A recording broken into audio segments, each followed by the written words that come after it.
We have activated the military, our Air Force and our Navy. I had discussions with them earlier this morning, has been activated. Our National Security Council with our Coast Guard is also on it. And thirdly, we're working very closely with our neighbors, especially with China, Vietnam, Philippines, Indonesia, where we have requested assistance. First, on information of whereabouts the planes may be, and secondly, if there is a need for search and rescue, which we cannot cope.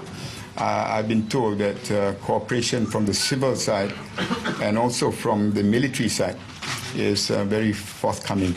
So we are doing everything that we can to ensure that every possible angle in this situation is addressed. Second point I wanted to raise just now is to avoid speculation.